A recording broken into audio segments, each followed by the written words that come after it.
onto Hanamura. As mentioned, maybe not every team's favorite map, but if they can keep this ball rolling, go up 2, might very well just have a second 3-0 on our hands. Kongdoo Panthera, they're going to have to bounce back. Yeah, so the mindset, even though these are two different classifications of map, that obviously Hanamura is a point capture map, the idea of fighting close to choke points and making the most use of those is still relevant here, especially given the opening to Hanamura, the initial temple is quite narrow and you can use one Mei wall to cover the entire thing up here. We should still expect to see teams get quite aggressive towards that opening and try and make use of that. The reason why attackers, it's a little bit easier to attack on this map than it is on, let's say, Temple of Maneuvers, for example, is that high ground is available to the attacking side on that final point. It's very important. You don't have that on Temple of Maneuvers, and you have to really grind through. But now if the attackers can push up the top right side and establish a good little vantage point, we can see them make huge inroads on this map and actually get fairly quick time. But it's always an absolute chaotic fight on that last point, Leos. Yeah, I mean, absolutely. I mean, the defenders spawning so close to that final point. Again, it's just going to be maybe one of those situations of just chaining that overtime over and over again until you can hopefully get the wipe on the attacking team. So it's going to be difficult for both sides as we swap through. But first, they got to make it through that giant gateway. They have to make it to the temple. So we'll see if they're able to do that, because Mei is certainly going to be a showstopper for the defenders. Yeah, and Kongdoo Panthera looked a little bit scattered on the attacking side. They were surprised by some of the routes that Luxury Watch Red used to get to grips with them. They're going to have to be, in this situation now, ready for anything, wherever they're going to be positioned here as well. So that the onus is on Kongdoo Panthera now. Let's make it 1-1. Let's stretch this series out a little bit more. We're going to go in just a moment.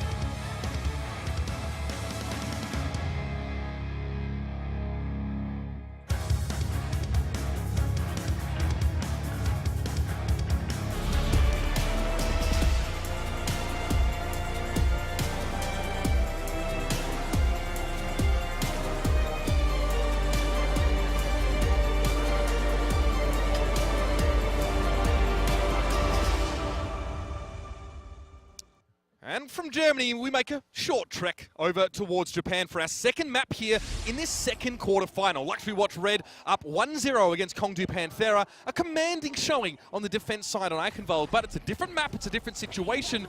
And one has to hope that Kongdoo has had a bit of a reset now to set themselves up to attack on this first point. This is pretty much the trek that you made coming over from Germany and Europe, the same, yeah. All the way over here. I mean, Japan's a pretty short flight. I think it's about 2 hours from Korea. So 2-hour flight sounds so good right now. Yeah, how do you think I feel? Every time I want to go home, it's about 14 hours, right. 11 hours. Depends on which way you're coming back and whether or not you have those pesky connection flights. But it seems like players are good in that regard. Not going to have any jet lag as we get ready to come into this second map. But Kongdoo Panthera getting ready to line up. Looks like we might have Rascal coming through on the Tracer. Not sure if he's going to stick with that one. Try to zip his way on the side, disrupt in the back line. Or if we'll see a swap coming through. Still just 5 seconds on the clock. Of course, we have Nanohana waiting on that Mei. So at this stage, Kongdoo, if they're going to come out with the Diva here as well, Waka Waka can go first, right? If a wall comes up, he can just zip back over the top of it with the rocket boost there. He doesn't need to worry about being isolated and desuited unless he gets hooked in midair. But Rascal on the Tracer has already made his way straight back behind lines now, and he'll be able to harass from behind. Yeah, he's going to be looking to build up his meter as quickly as possible, get that pulse bomb, and find an opening here for LW Red so far. Evermore going to go down. Luna finding that kill with the Ana.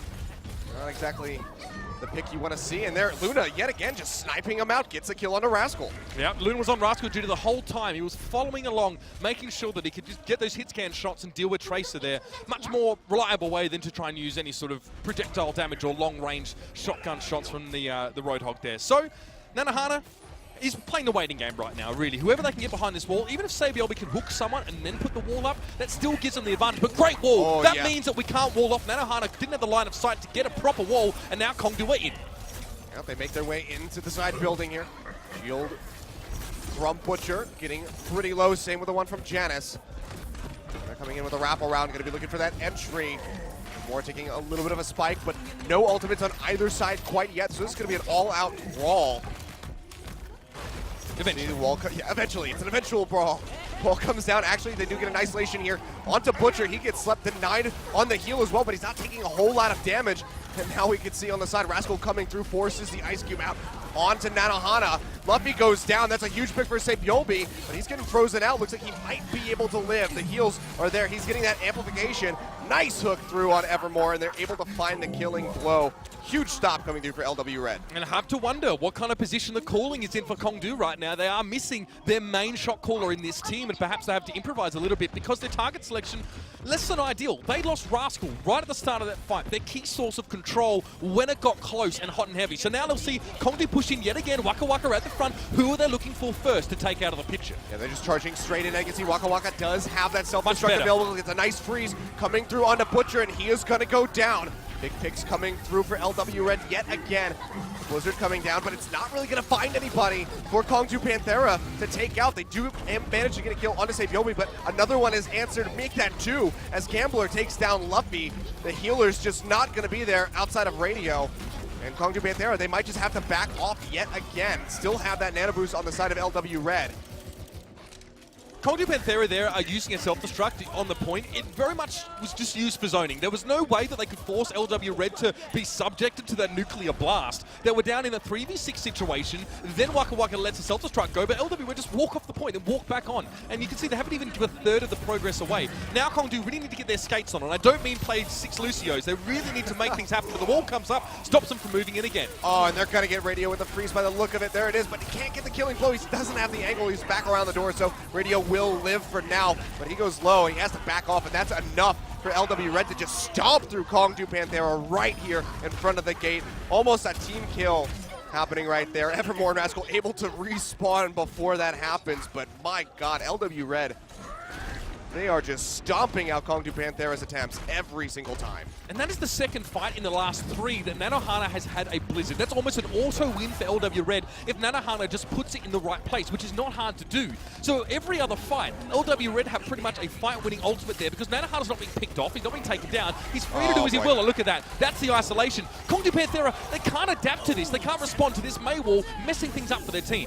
Well, they're going to go ahead and try to throw out a nano boost in onto Rascal, who's swapped over to that Reaper, but he doesn't have an ultimate to use, and he's going to have to go into his Wraith form and try to run his way out. He does manage to get a kill onto Gambler, but I'm not sure if they're going to be able to get too much else done. Hook not going to land from Sabyomi. And now we can see overtime coming through. That's a self-destruct to try to zone them off. Meko will actually find the Lucio in the end. Let's go ahead. Let's just nano boost Nanohana. He's got it in the name. Might as well use it. Finds a kill. Looking for more. Gets forced into the ice cube, but gets a nice wall through. But now with, headshot onto Luffy, stopping him in his tracks with that Tracer, making sure that he can't try to delay this overtime. Follows up with a double kill on the Waka Waka. And LW Red, they're going to hold the first point here on Hanamura.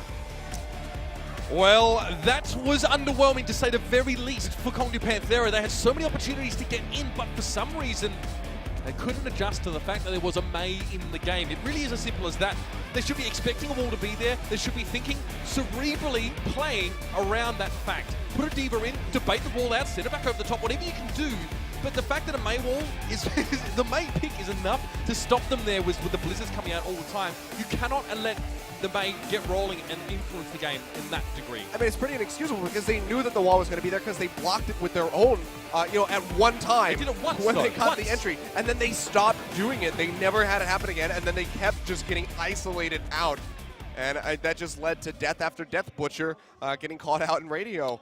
So it's just really poor play from Kongdoo Panthera to start this match off. Yeah, and look, it is important to look at the other side of the coin here because what we're seeing from Luxury Watch Red is regimented, it's very disciplined, and it's very effective. So even if Kongdoo Panthera were able to mess up the Mei wall, there was always going to be the Roadhog there on the side of LW Red just to hook someone in and get that kill immediately. LW Red has so many tools at their disposal, and they understand how to play around that first point. I talked before this game about how Mei and that first choke would be so important here, and LW Red, they know that Mei's a factor on this map, and this is the comp I wanted to see to circumvent the wall. We've got a dive comp, we've got Tracer, we've got Gyeonggi, we've got Winston, so at least half your team can respond if they get caught out by a wall, or they can get over it and charge in and find those targets and isolate them. We're talking Annas, we're talking maybe Lucios, but also Rascal on Mei could be a target here. Yeah, we'll see how LW is going to play this one coming through. Going, like you said, back for that dive composition. It's going to be really hard to isolate anybody, but if Kongdoo Panthera can get a pick onto somebody like Luna on that